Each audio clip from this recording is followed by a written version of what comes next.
भारतीय Janata Party Uttar Pradesh IT cell के द्वारा आयोजित आज के इस प्रशिक्षण कार्यक्रम में उपस्थित भारतीय जनता पार्टी के प्रदेश के माननीय अध्यक्ष श्री स्वतंत्र देव सिंह जी,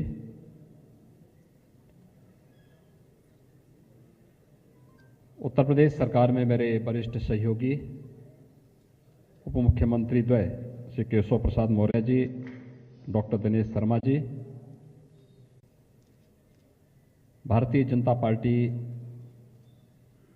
के आईटी एवं सोशल मीडिया के राष्ट्रीय प्रभारी सम्मान्य श्री अमित मालवीय जी,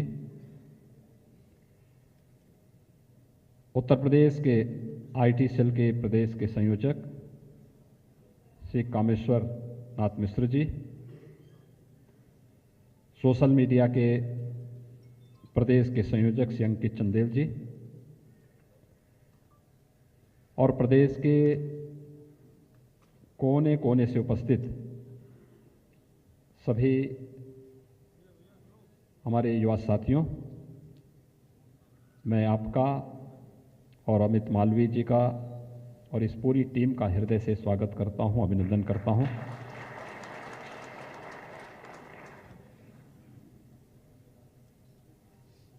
वास्तव में कार्यक्रम केवल चुनाव को ध्यान में रख करके ही नहीं बल्कि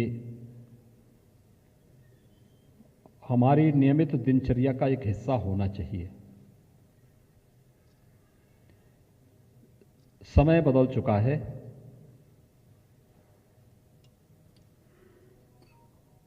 हम जिस व्यवस्था में रह रहे हैं वह लोकतांत्रिक व्यवस्था है। लोकतांत्रिक व्यवस्था में लोकतंत्र के हर एक स्तंभ का अपना योगदान है।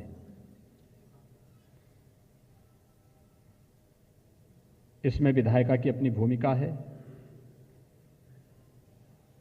कार्यपालिका की अपनी भूमिका है, न्यायपालिका की भी अपनी भूमिका है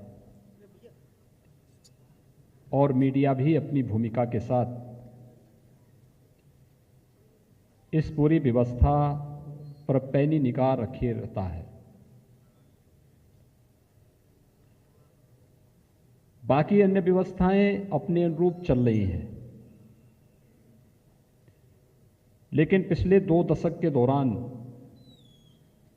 जो सबसे ज़्यादा बदलाव आया है वह लोकतंत्र के इस चौथे स्तंभ में आया है और वह है मीडिया।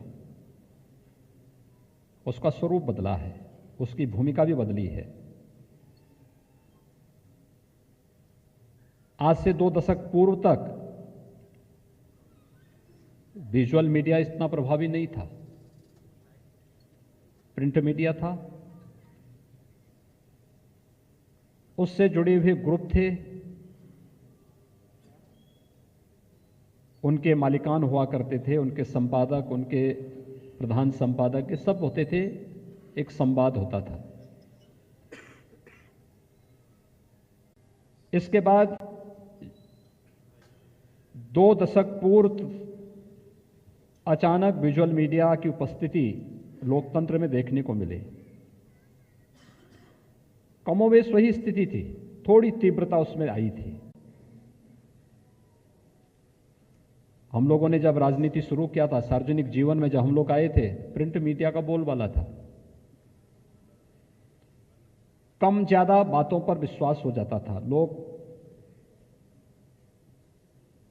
सही तथ्य से जानकारी लेते थे। यानी ये माना जा सकता था कि प्रिंट मीडिया का भी कोई माई बाप था, विजुअल मीडिया का भी कोई माई बाप था। लेकिन इसके बाद जिस एक मीडिया ने अपनी धमक बनाई है वह बिना किसी माई बाप का है, उस पर किसी का नियंत्रण नहीं है। अगर आप अलर्ट नहीं है, अगर आपकी पहले से तैयारी नहीं है, तो आप मीडिया ट्रायल का विषय बन जाएंगे और यही होता है।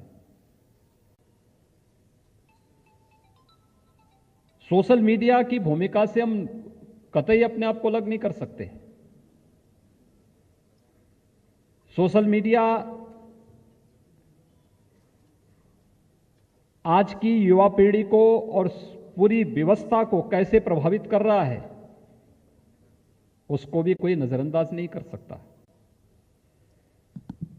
आज कोई एक मुद्दा है, सोशल मीडिया में उठता है और सोशल मीडिया जैसे उसको कुछ देर तक आगे बढ़ाता है, दूसरे तीसरे दिन वह विजुअल और प्रिंट मीडिया का मुद्दा बन जाता है, मीडिया ट्रायल का विषय बन जाता है। फिर उसी में पैनल डिस्कशन होने लगते हैं, उसी में बड़े बड़े राइटअप आने लगते हैं, उसी में सारी चीजें आगे बढ़ने लगती हैं। और इसलिए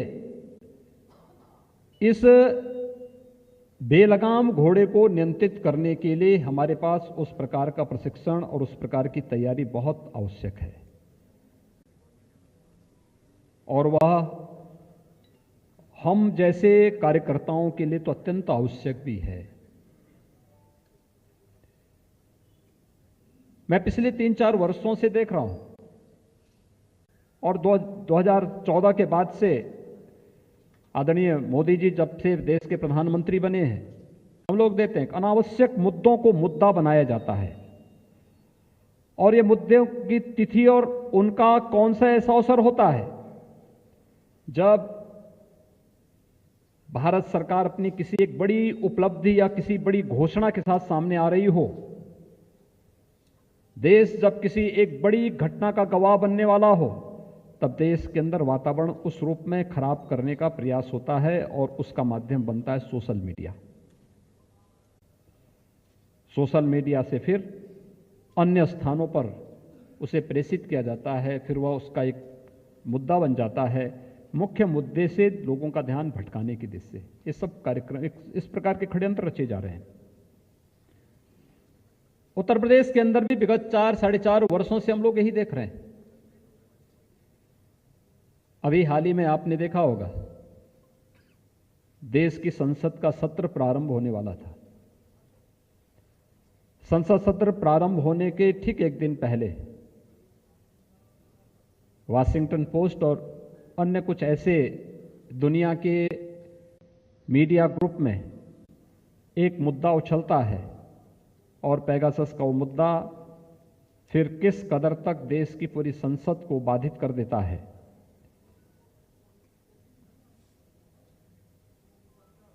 जो लोग इस मुद्दे को उठा रहे हैं, उनके पास कोई तथ्य और प्रमाण नहीं,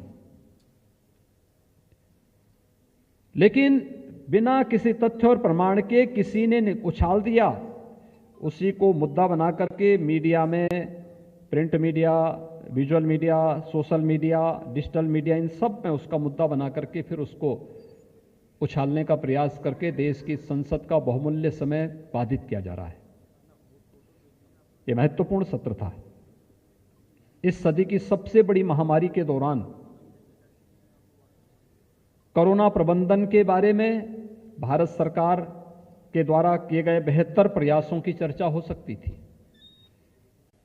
थर्ड वेव की जो आशंका विशेषज्ञ मान रहे थे, इस पर हमारी क्या रणनीति है, इसके बारे में चर्चा हो सकती थी। देश के अंदर आंतरिक और बाह्य सुरक्षा के मोर्चे पर सरकार ने क्या किया है और आगे की क्या रणनीति है, इस पर चर्चा हो सकती थी। इस सदी की सबसे बड़ी महामारी ने दुनिया को जब पूरी तरह प्रभावित किया है, तो स्वाभाविक रूप से इसका प्रभाव रोजगार पर भी पड़ा होगा।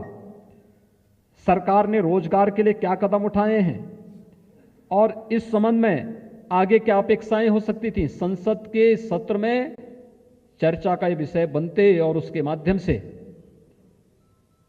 प्रत्येक नागरिक को देश के बारे में भी जानकारी मिलती, सत्ता पक्ष की गतिविधियों की जानकारी मिलती और विपक्ष कितना सक्रिय भूमिका का निर्वहन कर रहा है उनके हितों के लिए, इस पे भी चर्चा होती। लेकिन एक अनावश्यक मुद्दे को सामने ला करके सनसनी पैदा करना और उसके माध्यम से फिर देश की संसद के अमूल्य समय को गांव के लिए, गरीब के लिए, किसान के लिए, कोरोना प्रबंधन के लिए किए जा रहे प्रयासों पर जो एक बेहतर प्रबंधन की रणनीति तैयार होती, उससे ये देश वंचित हो गया।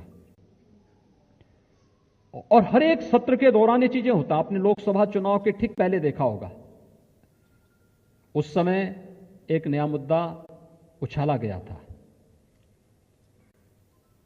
और उस राफेल के उस मुद्दे के आधार पर चुनाव को प्रभावित करने का प्रयास किया गया था। लेकिन इस देश की महान जनता ने विपक्ष के इस षड्यंत्र को पूरी तरह बेनकाब किया और अंततः जो भारतीय जनता पार्टी का नेतृत्व कहता था वही सच सामने आया। और उस सच तब सामने आया जब लोकसभा का चुनाव संपन्न हो चुके थे। लेकिन कुछ देर और कुछ दूरी तक तो इन लोगों ने माहौल को खराब करने का प्रयास किया ही था और इसलिए इन सभी मुद्दों पर हमारी सतर्कता और हमारी चौकन्नापन भी बहुत महत्वपूर्ण रखता है और हमारी तैयारियां भी बहुत महत्व रखती हैं। इसलिए सोशल मीडिया के आप सभी वॉरियर्स हैं और आपकी जो भूमिका है बहुत महत्वपूर्ण हो जाती है, बहुत महत्वपूर्ण हो जाती है।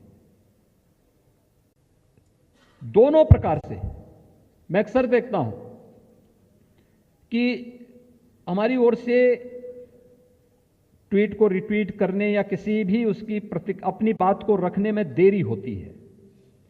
हम लोग मुहूर्त देखते हैं, विरोधी मुहूर्त नहीं देखता। जिन राजनीतिक दलों के पास राष्ट्रीय स्तर पर या प्रदेश स्तर पर कोई भी अपना संगठनात्मक ढांचा नहीं, कोई भी उनकी उपस्थिति नहीं, न संगठनात्मक स्तर पर न शासन स्तर पर, लेकिन सोशल मीडिया प्लेटफॉर्म पर उनकी सक्रियता देखते हुए बनती है। ओपिनियन मेकर के रूप में उनकी भूमिका बड़ी प्रभावी देखने को मिलती है। वे लोग वहां पर अपनी बात को मनवाने में सफल होते हुए दिखाई देते हैं।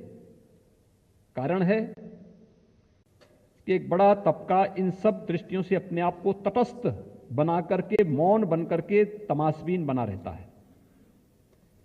हम में से ज्यादातर लोग इस बात को मान करके चलते हैं इससे क्या होने वाला, ये तो झूठा ही है, लेकिन हम अपनी तरफ से उस सच्चाई को सामने रखने का प्रयास नहीं करते। और ये जो हमारी जो कमी है, इस कमी का ही फायदा वे लोग उठाते हैं। आप देखते होंगे उत्तर प्रदेश के अंदर कोई घटना कहीं घटित होती है, लोकल स्तर पर लोग कम, लेकिन वह मुंबई से, कोलकाता से, बेंगलुरु से, हैदराबाद से, यूएई से, यूके से और अन्य तमाम ऐसे देशों से वहां पर एक ट्रायल शुरू हो जाता है। जब सोशल मीडिया के इस प्लेटफॉर्म को हम एनालिसिस करते हैं और देखते हैं कि इसमें 90% मामले तो ऐसे हैं, 90% ट्वीट ऐसे हैं जिनका यूपी से कोई लेना देना नहीं, लेकिन कोई यूएई में बैठा हुआ है, कोई यूके में बैठा हुआ है, कोई यूएस में बैठा हुआ है और यूपी के मुद्दे पे रुचि ले रहा है। उसकी रुचि यहां के हित में नहीं, वह उत्तर प्रदेश के नौजवानों के हित में, यहां के रोजगार के बारे में मुद्दा उठाता या उस पर योगदान देता तो स्वागत योग्य होता। वह उत्तर प्रदेश में निवेश में रुचि लेता और उससे उत्तर प्रदेश समृद्धि की ओर अग्रसर होता, वो स्वागत योग्य होता। वह उत्तर प्रदेश के उन ज्वलंत मुद्दों पर परिचर्चा का विषय सामने रखता तो उसका स्वागत होता है। लेकिन वह उन मुद्दों को उठाने का प्रयास करते हैं जिनका उत्तर प्रदेश के नागरिकों के लिए, चाहे वह गांव का व्यक्ति हो, चाहे वह किसान हो, वह नौजवान हो, महिलाएं हों, श्रमिक हों, सामाजिक जीवन के किसी भी क्षेत्र में काम करने वाला व्यक्ति हो, उनसे किसी प्रकार का कोई लेना देना नहीं। सामाजिक विद्वेष पैदा करवाना, जातीय विखंडन की स्थिति पैदा करना, अराजकता का एक नया माहौल पैदा करने का प्रयास करना, न छिनैती की, न चोरी की, न डकैती की, न हत्या की, न किसी प्रकार की अन्य किसी भी प्रकार के अपराध की, यह है राम राज्य, यह है शासन की व्यवस्था। याद करिए, अगर केंद्र में और प्रदेश में भारतीय जनता पार्टी की सरकार नहीं होती, मोदी जी देश के प्रधानमंत्री नहीं होते, क्या राम जन्मभूमि का मुद्दा सुलझ गया होता? और भाइयों बहनों, यही से हम कह रहे हैं, यही कसौटी है। हमने प्रोपेगेंडा नहीं किया, हम ये कर देंगे, हम वो कर देंगे, नहीं, होना है तो होना है, मामला समाप्त। जिस मुद्दे को अगर हमारे पूर्वजों ने ठान लिया है कि हमने पार्टी की स्थापना के पीछे यह उद्देश्य है, यह आवश्यक नहीं कि हम उसे अपने घोषणा पत्र का हिस्सा बनाएं या ना बनाएं। अगर होना है तो जब मौका मिलेगा हम करके दिखाएंगे। अब घोषणाओं से नहीं, करके दिखाएंगे। लेकिन यह कसौटी के उतरने का किसी भी राजनीतिक दल का जज्बा केवल भारतीय जनता पार्टी में, क्योंकि हम देश के हित में, आने वाली पीढ़ी के हित में काम करेंगे, अपने व्यक्तिगत हित में नहीं और अपनी सत्ता के लिए मात्र नहीं। और यह भारतीय जनता पार्टी ने जब भी अवसर मिला है करके दिखाया है। लेकिन इन सभी मुद्दों के बीच आखिर इतना बड़ा समाज, इतना बड़ा कार्य, कोरोना प्रबंधन पे विपक्ष हमें कोस रहा है, मीडिया हमारे खिलाफ टहल चला रहा है। अभी भी आप देख रहे होंगे किस किस प्रकार की बातें की जा रही हैं, लेकिन हम लोग उसको सही ढंग से उसका जवाब देने में समाज क्यों मौन रह जाता है? अगर आप अमेरिका और भारत की आबादी की तुलना करेंगे, आखिर अमेरिका भारत से आर्थिक रूप से और सामरिक रूप से काफी मजबूत और संपन्न है ना, ये तो हर व्यक्ति जानता है।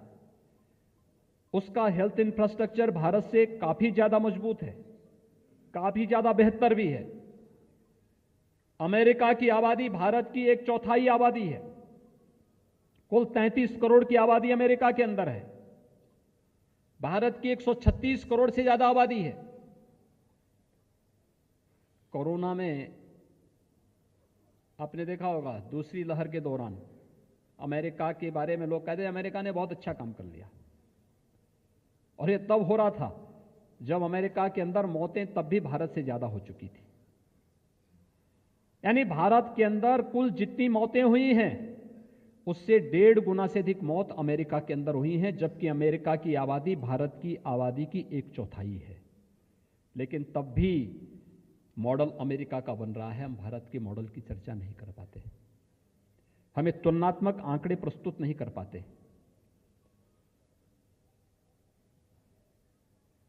भारत ने गरीब कल्याण पैकेज के लिए जो कार्यक्रम किए प्रथम लहर में, कौन सा ऐसा कार्यक्रम नहीं था?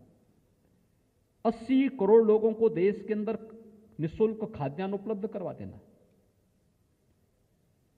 जनधन अकाउंट धारी हर महिला के खाते में पैसा भेज देना, उज्ज्वला योजना के अंतर्गत जितने लाभार्थी रसोई गैस का सिलेंडर प्राप्त किए थे उनको फ्री में रसोई गैस का सिलेंडर उपलब्ध करवा दिया गया। प्रधानमंत्री किसान सम्मान निधि से लाभान्वित होने वाले लगभग 10 करोड़ किसानों को भी अतिरिक्त धनराशि दे दी गई। वृद्धावस्था पेंशन प्राप्त करने वाले और निराश्रित महिला पेंशन प्राप्त करने वाली उन सभी विधवाओं के खातों में भी पैसा भेजा गया, अतिरिक्त पैसा दिया गया। इसकी चर्चा नहीं हो पाई, इसके बारे में लोग चर्चा नहीं कर पाए। लॉकडाउन के दौरान बड़ी संख्या में प्रवासी कामगार और श्रमिक अपने अपने राज्यों के लिए गए, उन सबको फ्री में राशन उनके घरों तक पहुंचाने की व्यवस्था, और पूरे देश के अंदर फ्री में उपचार के साथ साथ अब फ्री में वैक्सीन भी देने का कार्य हो रहा है। दुनिया के अंदर भारत अकेला देश है जो फ्री में वैक्सीन अपने नागरिकों को दे रहा है, लेकिन ये हमारी उपलब्धियों में नहीं जुड़ पाती, क्योंकि हम लोग अपनी उपलब्धियों को जनता के सामने रखने में कोताही बरतते हैं। 50 करोड़ लोगों को फ्री में वैक्सीन मिल जाए, 36 करोड़ जनधन अकाउंट धारी को कोरोना के दौरान उनके खाते में पैसा चला जाए, 2-2.5 करोड़ लोगों को देश के अंदर 7 वर्षों में एक आवास उपलब्ध हो जाए, 10 करोड़ लोगों को एक एक शौचालय उपलब्ध हो जाए, 8 करोड़ लोगों को रसोई गैस के फ्री में कनेक्शन मिल जाए। आप में से बहुत सारे लोग नहीं जानते होंगे, जब हम लोग 1998 में पहली बार सांसद बना था, हम लोगों को 25 का कोटा मिलता था रसोई गैस के कूपन का, और हम लोगों के लिए चयन करना कठिन हो जाता था कि 25 में किसको चयन करें।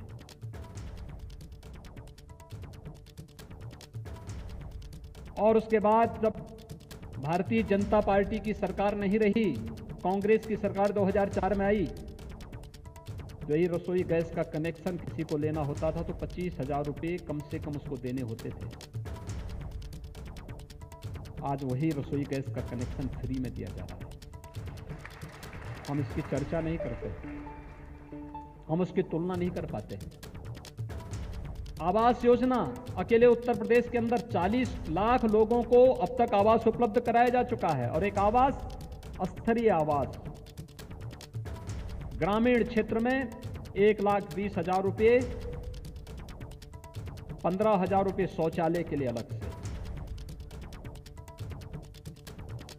और 90 दिन की मनरेगा की मजदूरी के बराबर भी मानदेय उसको अलग से दिया जाता है। इतनी राशि एक आवास के लिए ग्रामीण क्षेत्र में दिया जा रहा है। अगर नक्सली क्षेत्र है तो 1,20,000 की जगह 1,30,000 रुपये उसको दिया जाता है। शहरी क्षेत्र में 2.5 लाख रुपए दिए जा रहे हैं, लेकिन ये चर्चा का विषय नहीं है। कल आपने उत्तर प्रदेश के अंदर देखा होगा, प्रधानमंत्री गरीब कल्याण अन्न योजना के अंतर्गत 15 करोड़ लोगों को खाद्यान्न किट के साथ उपलब्ध करवाने की कार्रवाई शुरू हुई। तो पहली बार नहीं हुआ है, यद्यपि अप्रैल 2020 से लेकर के नवंबर 2020 तक भी खाद्यान्न उपलब्ध करवाया गया, और इस बार मई से लेकर के अब तक। लेकिन एक दिन में कल उत्तर प्रदेश के अंदर 84 लाख राशन कार्ड धारकों में 3.5 करोड़ लोगों को खाद्यान्न उपलब्ध हुआ है उत्तर प्रदेश के अंदर, कल एक दिन में। दुनिया के अंदर तमाम देशों की आबादी इतनी नहीं होगी जितने लोगों को कल खाद्यान्न उत्तर प्रदेश के अंदर एक दिन में बांटा, और जिनके साथ कल प्रधानमंत्री जी ने सीधे संवाद किया। लेकिन हम इसको मुद्दा नहीं बना पाते।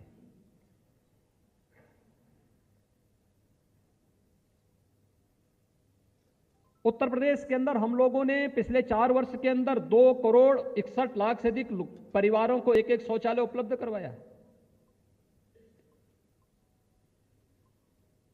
1 करोड़ 38 लाख लोगों को फ्री में विद्युत के कनेक्शन उपलब्ध करवाए। 1 करोड़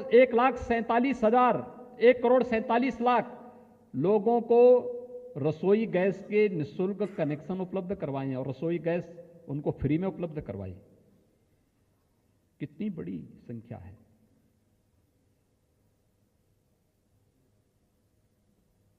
किसानों का कर्ज माफी का मामला हो, या फिर प्रदेश के अंदर नौजवानों की ही बात कर रहे हैं।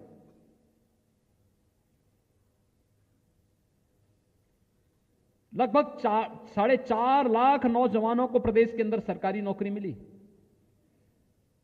कानून व्यवस्था की बेहतर स्थिति के माध्यम से 1 करोड़ 61 लाख नौजवानों को प्रदेश के अंदर हुए निवेश के माध्यम से नौकरी और रोजगार से जोड़ने का कार्य किया गया, और स्वतः रोजगार से भी 60 लाख से अधिक लोग जुड़े। अगर इस पूरी उसमें जुड़े हुए सबके आंकड़े हैं, नाम हैं, इन सब के साथ संवाद बना करके इनके आधे आधे मिनट के भी हम लोग इंटरव्यू लेकर के, और इनके जीवन में क्या खुशहाली हुई, इनसे थोड़ा चर्चा कर ले, तो जो लोग एक नकारात्मक छवि केंद्र और प्रदेश सरकार की प्रस्तुत करने का प्रयास करते हैं, उसका एक बेहतरीन जवाब हो सकता है, उनको बताया जा सकता है। दूसरा, हम वेट करते हैं। मैंने एक बार एक सज्जन से पूछा, सोशल मीडिया का काम देख रहे थे, मैंने उनसे पूछा, मैंने कभी देश के अंदर कोई एक घटना घटित हुई थी, मैंने कहा इस पे अभी तक क्यों नहीं आपका रिएक्शन आया? कहा नहीं, हम लोग 3 बजे के बाद करते हैं। तो मैंने कहा घटना 12 बजे की है, 3 बजे के बाद आप करेंगे, तो इतना कोई मुहूर्त देखना आवश्यक है क्या? इसके लिए कौन मुहूर्त निकालने की आवश्यकता है? वह अगर दुश्मन सामने से तोप चला रहा है तो आप इंतजार करेंगे कि नहीं, पहले हम देखेंगे तोप का क्या असर होता है। भाई जब प्रयासी कर रहा है, अगर आप उसी समय उसका प्रहार कर देंगे तो हो सकता है उसका तोप वहीं पे नष्ट हो जाए। लेकिन इंतजार करते हैं हम लोग, ये मुहूर्त का समय नहीं है, ये तो फील्ड में रह करके, अग्रिम मोर्चे पे रह करके मजबूती के साथ, एक टीम वर्क के साथ आगे बढ़ने का समय है। और ये टीम वर्क मुझे लगता है कि आज सोशल मीडिया का प्लेटफॉर्म इसमें सबसे महत्वपूर्ण भूमिका का निर्वहन करने जा रहा है। आपकी बड़ी भूमिका होगी हर एक स्तर पर, और इसलिए शासन से जुड़ी हुई, केंद्र और प्रदेश सरकार से जुड़ी हुई उन चीजों को एक साथ अगर आप कलेक्ट कर लें, अपने साथ एक टीम बना लें, उन लाभार्थियों से मिल करके उनके जीवन में क्या परिवर्तन हुआ है इसको लेकर के। मुझे याद है लोकसभा चुनाव में मुझ पर 3 दिन का बैन चुनाव आयोग ने लगाया। मेरे पास कोई काम ही नहीं था, मुझे कहीं सार्वजनिक रूप से वक्तव्य नहीं देना था, किसी सार्वजनिक सभा को संबोधित नहीं करना था। अब मैं क्या करूं, मैं ये नहीं समझ पा रहा था। तो मेरे दिमाग में आया कि मैं अयोध्या में हनुमानगढ़ी मंदिर का दर्शन करने जाऊं। तो मैंने अयोध्या का कार्यक्रम बनाया। अयोध्या में अनुसूचित जाति के एक व्यक्ति को जानकारी हुई कि मैं अयोध्या आ रहा हूं, तो उसने मुझे रात्रि को 12 बजे उसने मुझे वहां से फोन करके कहा कि आप कल अयोध्या आ रहे हैं। मैंने कहा हाँ। कहा कि मैं अनुसूचित जाति का हूं, किसी भी राजनीतिक दल से मेरा संबंध वर्तमान में नहीं है, क्या आप मेरे घर आ सकते हैं? तो मुझे बड़ा आश्चर्य हुआ। मैंने कहा भी आपने मेरा नंबर कहाँ से लिया? कहा साहब मैंने विधायक जी से मांगा है। तो मैंने विधायक को फ़ोन किया, भारतीय जनता पार्टी के विधायक थे। मैंने कहा विधायक जी बताइए कौन व्यक्ति है? उन्होंने कहा ये हमारे गांव का एक, अब यहाँ अयोध्या का ही एक नागरिक है, अनुसूचित जाति का है, वो आपको अपने घर बुलाना चाहता है। मैंने कहा क्यों? कहा कि देखिए हो सकता है इसलिए क्योंकि उसने नया घर बनाया है। तो मैंने कहा क्या काम करता है? कहा राजमिस्त्री है। मैंने कहा किस योजना से मकान बना है? कहा मैं अभी पूछ के बताता हूँ। तो मैं फ़ोन करके पूछा तो उसने बताया कि प्रधानमंत्री आवास योजना से बना है। तो मुझे एक मुद्दा मिल गया। मैंने कहा अच्छी बात है तो, लेकिन मैंने कहा मेरे साथ तो कोई मीडिया आएगी नहीं। कहा नहीं नहीं हम किसी को नहीं बुला रहे हैं। मैं वहाँ गया, अयोध्या गया। जब मैं उसके घर में गया तो पूरा परिवार आरती की थाली लेकर के खड़ा था। मैं आश्चर्यचकित था। मैंने उससे पूछा, मैंने कहा भी आरती की थाली लेके क्यों खड़े हैं आप? उसने कहा साहब ये मकान आपने मुझे दिया है। मैंने कहा मैंने? कहा हाँ साहब, मैं तो पहले बहुजन समाजवादी पार्टी का नेता था और कभी मुझे मकान नहीं मिला। इस बार बिना किसी सिफारिश के मुझे यह मकान मिल गया है। तो मैंने कहा हमारे यहां तो भेदभाव नहीं होता है कि कौन किस पार्टी का है। वे लाभार्थी है, पात्रता रखता है तो उसको मकान मिलेगा। उसने कहा साहब यही तो मैं भी कह रहा हूं कि मुझे ये मकान मिला बिना किसी सिफारिश के। तो मैंने कहा और क्या क्या है? कहा आप घर में तो आइए। खैर मैं घर में गया, उसने बैठने की व्यवस्था की थी। मैं घर में गया, बैठा। उसके बाद उसने मुझे कहा, उसने कहा देखो साहब ये रसोई गैस भी मुझे भाजपा ने दी है। मैंने कहा और? उसने कहा ये जो बिजली चल रही है ना ये भी हमें भाजपा ने दी है, फ्री में बिजली मिली है। मैंने कहा और? उसने कहा साहब ये राशन कार्ड भी मुझे भाजपा से मिला है और फ्री में राशन मिलता है। मैंने कहा और? उसने कहा साहब देखिए बैंक में हमारा अकाउंट भी खुला है। तो मैंने कहा ये कैसे? कहा ये जनधन खाते में मोदी जी ने खुलवाया है। देखिए एक अयोध्या का एक अनुसूचित जाति का व्यक्ति मेरे सामने 5 योजनाओं को गिनाया। तो मैंने कहा 5, मैंने कहा तो उससे क्या हुआ? उसने कहा देखो पहले मैं अपने परिवार से आपका परिचय करा रहा हूं। मैंने कहा बताओ। उसने अपनी 2 लड़की, उसने कहा साहब मेरे 3 बच्चे हैं, 2 लड़कियां थी, दोनों की मैं शादी कर लिया हूं, लेकिन दोनों को मैं आज बुलाया हूं। जब मुझे रात 12 बजे आपने सहमति दी तो मैं अपनी लड़कियों को भी बुलाया हूं।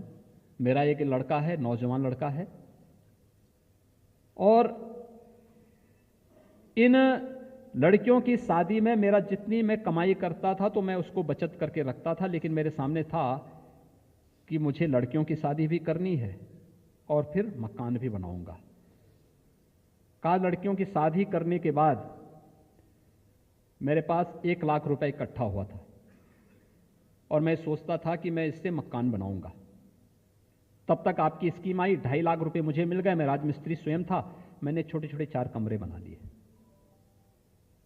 और अब मेरे पास जो 1 लाख रुपया था तो मैंने उससे ई रिक्शा खरीदा और मेरा लड़का ई रिक्शा चलाता है, 1,000 रुपये प्रतिदिन कमाता है, महीने में 30,000 रुपये मेरे घर में मिल जाता है। अब मैं राजमिस्त्री का काम करूं ना करूं ये मेरे लिए महत्वपूर्ण नहीं, क्योंकि मेरे परिवार में आय का एक जरिया हो गया है और इसलिए मैं मोदी जी को और आपको धन्यवाद ज्ञापित करने के लिए मैंने अपने घर में बुलाया है। उसने कहा साहब आप जब यहां से जाएंगे तब मीडिया से मैं बात करूंगा। मुझे जानकारी मिली है कि आपको मीडिया से बात नहीं करनी है, लेकिन अब मैं बोलूंगा कि मैं कहां पहले था और किस भ्रम में था और जब मैं उससे ऊपर उठ करके काम किया हूं। अब मैं भाजपा का हूं, हमेशा भाजपा के साथ रह करके काम करूंगा और भी लोग कान खोल करके सुने कि वास्तव में कल्याण कहां से होना है। एक एक योजना हर एक नागरिक के जीवन में कैसे व्यापक परिवर्तन ला सकती है। अयोध्या का महावीर हरिजन इसका एक उदाहरण है और ऐसे 40 लाख लोगों को मकान मिले हैं यूपी में अब तक, 40 लाख लोगों को। सोचिए 2,61,00,000 परिवारों को एक एक शौचालय मिला। कभी उन परिवारों से जाकर के पूछिए बीमारियों का प्रतिशत कितना कम हुआ है, बालिकाओं और महिलाओं की गरिमा की रक्षा उसके कारण होने से उस परिवार ने कैसे अपने सम्मान की रक्षा की है। कभी हमने उनकी पीड़ा को जानने का प्रयास किया होता ना, तब हमें वास्तविक जमीनी हकीकतों की जानकारी होगी। और उनके छोटे छोटे इंटरव्यू बहुत कुछ कह देगा, बहुत कुछ कर देगा। कल आपने देखा होगा प्रधानमंत्री जी का इंटरव्यू। प्रधानमंत्री जी जब गरीब कल्याण योजना के अंदर महिलाओं से बात कर रहे थे और कैसे देहाती भाषा में महिला बोलती थी कि मंत्री जी तुम जब से बने हो तब से तो, यानी वह बेचारी तुम कह कर के बात कर रही थी। एकदम ठेठ गांव की महिला थी, लेकिन उसकी बातों में अपनत्व था, कृतज्ञता का भाव था। उसकी बातों में एक भाव था कि मुझे मोदी जी के द्वारा इस स्कीम का लाभ मिला है और इसलिए कृतज्ञता ज्ञापित करना मेरा धर्म बनता है। और वह उस रूप में अपने शब्दों को भी प्रस्तुत करने का प्रयास कर रही थी। हमने कभी उसको उस रूप में लेने का प्रयास किया होता। प्रधानमंत्री जी संवाद कर सकते हैं, हम लोग क्यों नहीं? केवल 10-10 लाभार्थियों से एक दिन संवाद प्रत्येक व्यक्ति कर ले। आपकी इतनी बड़ी टीम है, आपके साथ भी एक टीम होगी, 10 से ज्यादा नहीं, 10 लोगों से आधा मिनट का। और जब उसको फिर आप अलग अलग ग्रुप में बांट सकते हैं, आवास का अलग, शौचालय का अलग, बिजली का अलग, शेष अन्य उपलब्धियों का अलग। अयोध्या गए, यह पर्यटन हमारे लिए केवल श्रद्धालुओं की सुविधा का साधन मात्र नहीं है, नौजवानों के रोजगार का भी ये माध्यम बनता है। याद रखना, जब प्रयागराज में हम लोगों ने कुंभ का आयोजन किया था, प्रयागराज कुंभ में राज्य सरकार और केंद्र सरकार ने मिलकर के कुल 4,000 करोड़ रुपए खर्च किए थे। लेकिन 4,000 करोड़ रुपए खर्च करने के, यानी इंफ्रास्ट्रक्चर से लेकर के पूरे आयोजन तक, और जब हम लोगों ने एक टीम लगाई थी उसके साथ, IIM लखनऊ की, IIT की, कुछ अन्य अंतर्राष्ट्रीय संस्थाओं से भी हम लोगों ने एक टीम लगाई थी, ये देखने के लिए कि अर्थव्यवस्था पर इसका कितना असर पड़ा। 1,20,000 करोड़ रुपए का इन्वेस्टमेंट प्रयागराज और उसके आसपास के क्षेत्र में व्यापार के माध्यम से लोगों के जेबों तक पहुंचा है। अगर 4,000 करोड़ रुपए खर्च करने के बाद 1,20,000 करोड़ रुपए देश की अर्थव्यवस्था में मजबूती उसके माध्यम से प्राप्त होता है, तो ये इकोनॉमी का सबसे अच्छा मॉडल हो सकता है। लेकिन इन पर चर्चा करने, इसको चर्चा का विषय बनाने का माध्यम क्या हो सकता है, इस पर कार्य किए जाने की आवश्यकता है। बहुत कुछ है अमित जी, इसमें पहले से ही उनके पास अनेक अनुभव हैं, उन्होंने आपको अच्छे ढंग से यहाँ पे प्रशिक्षित कराया होगा। यहाँ पर कामेश्वर जी की टीम प्रदेश में पहले से कार्य कर रही है। प्रोफेशनल तरीके से अगर हम काम करना प्रारंभ करें, टीम बना करके अभी से इस पर हम लग जाएं, तो ये जो जिनके पास ये मुट्ठी भर लोग जो माहौल खराब करने का प्रयास कर रहे हैं, कुछ नहीं कर पाएंगे। फिर हमारे पास देखना, आपका ट्वीट कम शब्दों में प्रभावी होना चाहिए, या कहीं से केंद्र से प्रदेश सरकार की किसी प्रकार कोई योजना आ रही है तो हम केवल रिट्वीट तक ही सीमित न रहें, बल्कि उसके साथ कुछ अपने शब्दों को जोड़ करके उसको और प्रभावी बनाने में अपना योगदान दे सकते हैं। समाज के एक बड़े तबके तक उसको पहुंचाने में अपना योगदान दे सकते हैं। लेकिन साथ साथ अगर कोई हम पे आरोप लगाता है कि साहब हमने बेरोजगारी की समस्या का समाधान नहीं किया, तो उनसे पूछना चाहिए, ये 4 लाख नौजवानों के इंटरव्यू क्यों नहीं आप दे देते हैं आधे आधे मिनट का? कोई पुलिस में भर्ती हुआ है, कोई अध्यापक बना है, कोई पीसीएस अधिकारी बना है, कोई पीपीएस अधिकारी बना है, कोई किसी न किसी क्षेत्र में जाके काम कर रहा है, और उस समय उनकी आधे आधे मिनट का उसमें चस्पा कर दीजिए ना, और तब बोलिए। इसमें तो कोई भाई भतीजावाद नहीं है, इसमें कोई वंशवाद नहीं है, इसमें कोई क्षेत्रवाद नहीं है, इसमें कोई भ्रष्टाचार नहीं है। पूरी पारदर्शी भर्ती प्रक्रिया के माध्यम से 4.25 लाख नौजवानों को प्रदेश में नौकरी मिली है। इससे पहले 10 वर्ष के कार्यकाल में इतनी नौकरी नहीं मिल पाई है। किसानों की कोई चर्चा करता तो बताइए ना, 2007 से 2017 तक केवल 95,000 करोड़ रुपए का गन्ना मूल्य का भुगतान हो पाया था, और 4 वर्ष में 1,40,000 करोड़ रुपए का गन्ना मूल्य का भुगतान होता है। प्रोक्यूरमेंट अलग है, एमएसपी का लाभ उत्तर प्रदेश के अंदर सीधे मिलना प्रारंभ हुआ। ये डाटा तैयार करके हम उसमें फ्लोट करें ना, कौन किसान का हितैषी है? जो एमएसपी नहीं देते थे वे हैं, या जो एमएसपी का लाभ किसान के खाते में सीधे पहुंचा दे रहा? किसान हितैषी कौन है? जो चीनी मिलों को बंद करके 5-5, 7-7 वर्षों तक गन्ना मूल्य का भुगतान नहीं होने देते थे, वे लोग हैं? या जो उसी सत्र में गन्ना मूल्य का भुगतान किसान के खाते में पहुंचा दे रहे हैं और चीनी मिलों को कोरोना के बावजूद भी चला रहे हैं? कौन हितैषी हैं? ये जनता की अदालत में तय होने के लिए हमें छोड़ना चाहिए। इस पर हमें बताने की आवश्यकता है।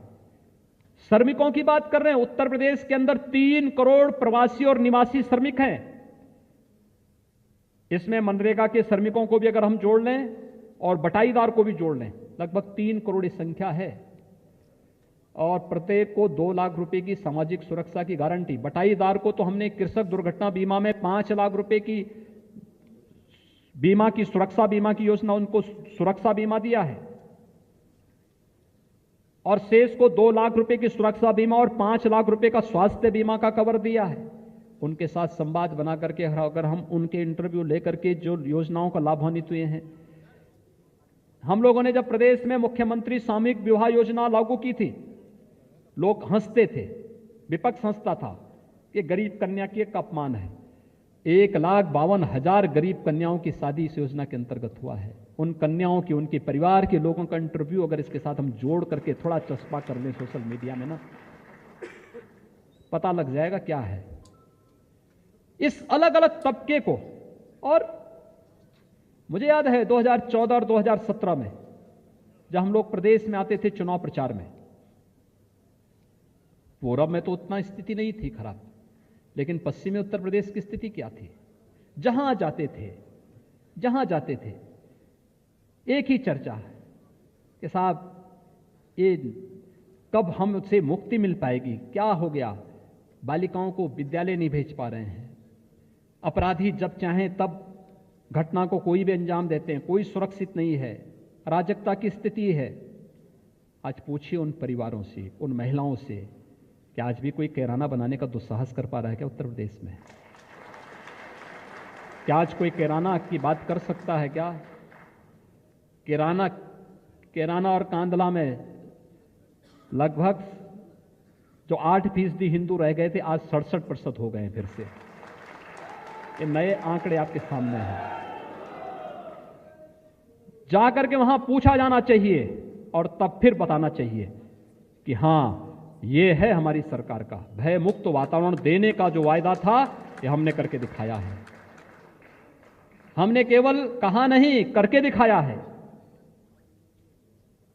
4.5 वर्ष में कोई दंगा प्रदेश में नहीं हुआ, और नहीं तो आप उठा के देखिए, एवरेज 3-4 दिन के अंदर एक दंगा यूपी के अंदर हुआ है, बड़ा दंगा हुआ है। लखनऊ भी उससे अछूता नहीं था।